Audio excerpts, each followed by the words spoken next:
இந்த ஒரு பெருமை மிகுந்த நேரத்தில்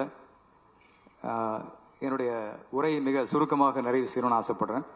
ஏன்னா நிறைய திரையுலக ஜாம்பவான்கள், என்னுடைய முன்னோடிகள் என்று எல்லோரும் அமர்ந்திருக்கக்கூடிய ஒரு பெரும் சபையில் பாபாவினுடைய அந்த உலகமெங்கும் இருக்கிற பக்தர்களின் அடையாளமான பங்களிப்பாளர்கள் நிரம்பி இருக்கிற இந்த அரங்கத்தில் இந்த அனந்தா அப்படிங்கிற ஒரு இது திரைப்படைப்பு அப்படிங்கிறத விட இது இறைப்படைப்பு அப்படின்னு சொன்னோம்னா சரியா இருக்கும். என்னுடைய திரையுலக பயணத்தில் நிறைய பாடல்கள் எழுதியிருக்கேன். அதில் இறைவனை பற்றி எழுதிய பாடல்கள் நிறைய, ஒரு முருகருக்கு எழுதுறோம், ஒரு அம்மனுக்கு எழுதுறோம் அப்படின்னு. ஆனால் நேரடியாக இறைவனுக்கே எழுதிய பாடல் வசனம் அப்படின்னா இந்த அனந்தா தான். அது ஒரு மிகப்பெரிய வாய்ப்பாக எனக்கு கொடுத்த என்னுடைய அபிமானத்திற்குரிய நெஞ்சிற்கினிய இயக்குனர், கிட்டத்தட்ட ஒரு எங்களுடைய நட்பு அப்படின்னா ஒரு 15 ஆண்டு காலங்களுக்கு மேலாக அவர் என்னை விட மூத்தவராக இருந்த போதிலும் என்னை தன் நண்பராக எப்போதுமே பாவிக்கின்ற ஒரு அற்புதமான வெற்றி இயக்குனருங்கிறதெல்லாம் தாண்டி ஒரு மனிதநேய இயக்குனர் அப்படின்னா அது டைரக்டர் சுரேஷ் கிருஷ்ணா அவர்கள் தான். அவருக்கு என்னுடைய மனப்பூர்வமான நன்றிகளை இந்த நேரத்தில் தெரிவிச்சுக்கிறேன். இப்படி ஒரு பெரிய வாய்ப்பு, ஒரு பட வாய்ப்பு அப்படிங்கிறத விட இது ஒரு காலத்தின் பதிவு, இந்த அனந்தா திரைக்காவியம். அந்த கால பதிவில் எனக்கும் ஒரு சிறு பங்களிப்பு இருக்கு அப்படிங்கிறது இறைவன் எனக்கு கொடுத்த ஒரு பெரிய பாக்கியமா நான் கருதுறேன். அதை போலவே எனக்கு பல திரை வெற்றிகளை பாடல்கள் வழியாக கொடுத்த அந்த இசை பெருந்தகை தேனிசி தென்றல் தேவா அவர்களுக்கு தொடர்ச்சியா அவரோட நிறைய நான் பாடல், என்னுடைய கருப்பு தான் எனக்கு பிடிச்ச கலர் தான் அவர் என்னுடைய திரைப்பயணத்துல முதல் ஹிட். அது சாரோட மியூசிக்ல வந்த அந்த பாட்டு. அதற்கப்புறம் இன்னைக்கு அனந்தா வரைக்கும் பார்க்கும்போது அவருடைய ஒவ்வொரு முறை நான் அவரோட பாடல் எழுத அமரும் போதும் அங்க ஒரு ஆன்மீகத்துவமான ஒரு உரையாடல்ல தான் நாங்க அந்த எந்த ஒரு கம்போசிங்கும் ஆரம்பிப்போம். அப்படிதான் இது முழுக்க முழுக்க ஒரு ஆன்மீக பயணம் அப்படிங்கிறது மிக மனதிற்கு நெருக்கமான ஒரு பயணமா இந்த திரைப்படம் அமைஞ்சிருந்தது. நான் ஏற்கனவே சொன்னது போல இது இறைவனை பற்றி எழுதினதை விட இறைவனுக்கே எழுதிய ஒரு திரைப்படைப்பு. அதுல எனக்கு மிக இந்த இதுல நன்றி சொல்லக்கூடியவர் அப்படின்னா இந்த திரைப்படத்தை தயாரித்தவர் அல்லது டெடிகேட் பண்ணவர், எப்படி வேணாலும் அவரை சொல்லலாம், திரு கிரீஷ் அவர்கள். அவருக்கு என்னுடைய நெஞ்சார்ந்த நன்றியை சொல்லிக்கிறேன். ஏன்னா அவர் இந்த படத்துல நான் பங்களிப்பு செய்யணும்னு ரொம்ப விரும்பி எனக்கு நிறைய வசதிகள்லாம் செஞ்சு கொடுத்து இந்த வசனங்கள் எழுதுறதுக்கு, பாடல் எழுதுறதுக்காக நிறைய பிரயத்தனப்பட்டாரு. நான் ஆரம்பத்தில் அவரை பார்த்து கொஞ்சம் உண்மையிலேயே நான் பயந்தேன். என்ன காரணம்னா அவர் சொன்ன அதாவது பாபாவை பற்றி எனக்குள் அவர் ஏன்னா இந்த படத்துல வசனம் ரொம்ப அதுதான் காட்சியை உங்களுக்கு காட்ட போகுது, பாடல்கள்ல என்னென்ன சொல்ல போறோங்கிற சொல்ல போகுது. அதனால எனக்கு ஒரு பெரிய நீண்ட நெடிய பாபாவை பற்றி அந்த மிகப்பெரிய வாழ்க்கை புரிதலை ஏற்படுத்துறதுக்கு அவர் ரொம்ப கஷ்டப்பட்டார் என்கிட்ட. ஆனால் அடிக்கடி என்னை வர வச்சு அவர் பாபாவை பற்றிய முழுமையான ஒரு புரிதலை ஏற்படுத்துவதற்காக ஒரு பெரிய வகுப்புகள், கிளாஸ் எல்லாம் எடுத்து அப்புறம் கொஞ்ச நேரம் பேசிட்டே இருப்பார் போன்ல. அப்புறம் இருங்க கட் பண்ணுங்க, நான் அந்த பாபாட்ட பேசிட்டு வந்துடுறேன் பாரு. எனக்கு திடீர்னு ஷாக் ஆகும், என்ன பாபாட்டே பேசிட்டு வராங்கிறாரு எப்படி அப்படின்னு சொல்லி யோசிப்பேன். அப்புறம் அடுத்த நாள் பார்த்தா பாபா என்ன சொன்னார்னா உங்கள்கிட்ட இந்த விஷயத்தை கன்வே பண்ண சொன்னாரு அப்படிம்பாரு. இதை நம்புற ப்ராசஸே எனக்கு ரொம்ப நாள் ஆச்சு. என்ன இவர் பக்கத்து வீட்டுக்கார்ட்ட பேசுற மாதிரி இவர் டப்புன்னு பாபாட்ட பேசிட்டு வராங்கிறாரு அப்படின்னு. அப்புறம் கொஞ்சம் பயமாவும் ஆயிடுச்சு, இவர்கிட்ட நம்ம பழகலாமா வேணாமா அப்படின்னு. ஏன்னா சாமி பேசுனா கூட நான் நம்பிடுவேன்.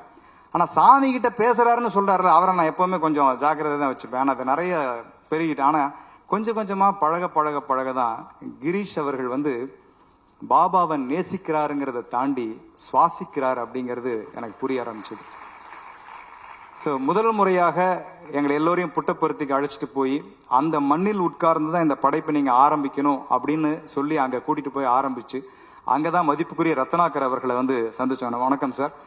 அவர் அந்த பெருந்தகையை அங்க சந்திச்சு அவருக்கு என்னை பார்த்த உடனேயே பாபாவை பற்றி நிறைய விஷயங்களை அவரு எங்கிட்ட பகிர்ந்துக்கிறார். இதெல்லாம் அவரை பற்றிய விஷயங்களை வசனங்களா வரணும், அவருடைய கோட்பாடுகள், அவர் என்ன சொல்ல வராருங்கிற அந்த சின்ன சின்ன விஷயங்கள் அது மக்களுக்கு போய் இந்த படைப்பின் வழியா ஒவ்வொரு சீன்லையும் போய் சேரணும் அப்படின்னு சொல்லி ரொம்ப அழகா அவர் அங்கங்க சில பாயிண்ட்ஸ் எல்லாம் எடுத்து கொடுத்தாரு. இப்படி ஒரு நிறைய ஹோம்ஒர்க் பண்ணி தான் இந்த படத்திற்கான டயலாக்ஸ், வசனங்களும் பாடல்களும் நாங்க எழுத ஆரம்பிச்சோம்.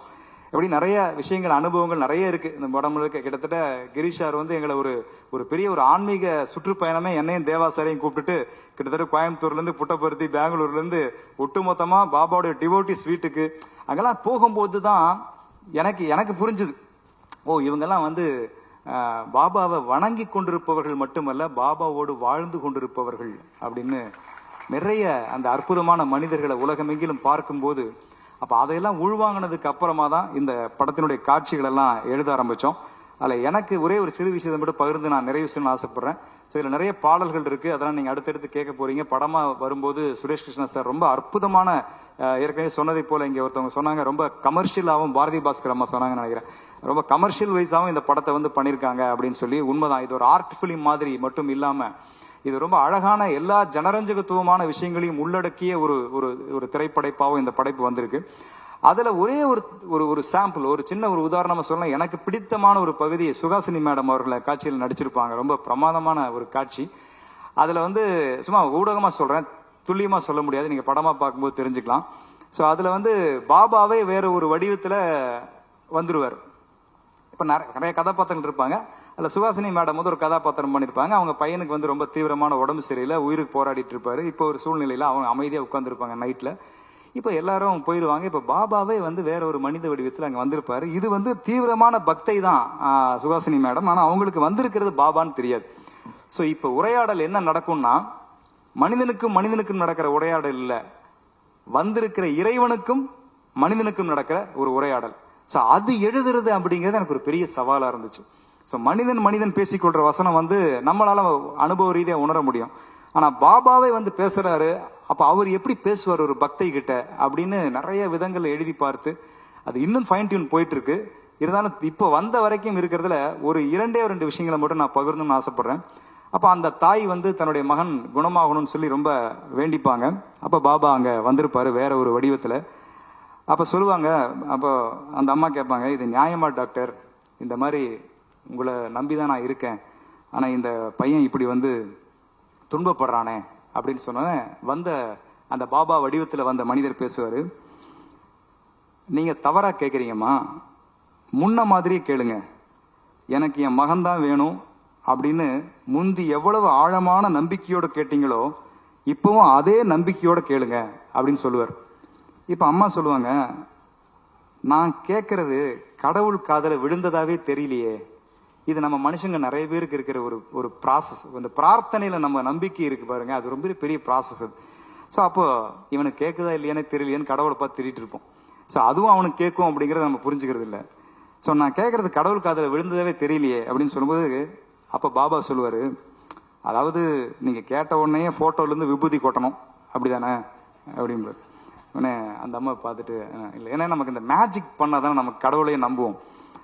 அப்படி இல்லை டாக்டர், என் பையன் குணமாகணும், அதுக்கு ஆரம்பிக்கணுமாவது அந்த அறிகுறி தெரியும் இல்லையா அப்படின்னு அவர் சொல்லுவார். அப்ப முதல்ல இருந்து நீங்க நம்ப ஆரம்பிக்கணும், உங்க பிரார்த்தனை கடவுள்கிட்ட சேர்ந்துச்சுன்னு நீங்க நம்ப ஆரம்பிக்கணும். நம்பிக்கை அற்ற பல மணி நேர பிரார்த்தனைகளும் செடிகள் இல்லாத வனத்தில் தண்ணீர் ஊற்றுவதற்கு சமம் அப்படின்னு அவர் சொல்லுவார். அப்ப அந்த அம்மா சொல்லுவாங்க அந்த பரிதவிப்புல, இல்ல சார் நீங்க சொல்றது எனக்கு புரியல அப்படின்னு. இந்த ஒரு கண்டென்ட் தான் அங்க ரத்னாகர் அவர்கள் சொன்ன கண்டென்ட் அந்த படத்துல வந்ததுங்கிறதுக்கு. ஒரு சின்ன குழந்தைய தலைக்கு மேல தூக்கி போட்டு மறுபடியும் கையில புடிச்சு கொஞ்சுறாரு ஒரு அப்பா. கொஞ்சும் போது கடவுள் அந்த குழந்தை கலகலன்னு சிரிக்கும். ஏன்? எவ்வளவு தூக்கி போட்டாலும் அப்பா தன்னை கீழே விட மாட்டாருன்னு அதுக்கு யாருமே சொல்லி தர்றது இல்ல, அது உணருது. அப்பாவோட கைகள் தான் கீழே விழும்போது கண்டிப்பா புடிச்சுடுன்னு உணருது, அதனாலதான் சிரிக்குது. பிரார்த்தனைகள் அப்படிதான் இருக்கணும். நிபந்தனையற்ற பிரார்த்தனைகள் மட்டுமே அவனோட சந்நிதியில் நிறைவேற்றப்படும். இதுதான் பாபா சொன்னது, நிபந்தனையற்ற பிரார்த்தனை. என்னை சரணாகதி அடைந்தவனை நான் கைவிடுவதே இல்லை என்பதுதான் பாபா இந்த உலகத்திற்கு சொன்ன சாசனம். அதுதான் இந்த திரைப்படம் சொல்லுகிற ஒரு சரித்திரம்.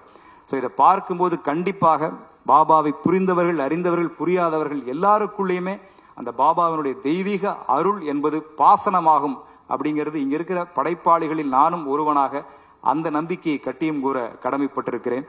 இப்படிப்பட்ட அருமையான இறைப்படைப்பை எனக்கு வழங்கிய அத்தனை பேருள்ளங்களுக்கும் என்னுடைய நன்றிகளை சொல்லி, அதே போல என்னோட பணியாற்றிய எல்லா டெக்னீஷியன்ஸ் போலவே என்னுடைய அருமை ஒளிப்பதிவாளர் சஞ்சய் அவர்கள், ஃபைட் மாஸ்டர் கணேஷ் அவர்கள், எடிட்டர் ரிச்சர்ட் போன்ற அந்த நல்ல உள்ளங்கள் சார்பிலும் இந்த அற்புதமான மேடையை நன்றிக்கான மேடையாக பயன்படுத்தி கொண்டு இந்த பெரிய வாய்ப்புக்கு நன்றி சொல்லி விடைபெறுகிறேன். மகிழ்ச்சி, நன்றி, வணக்கம்.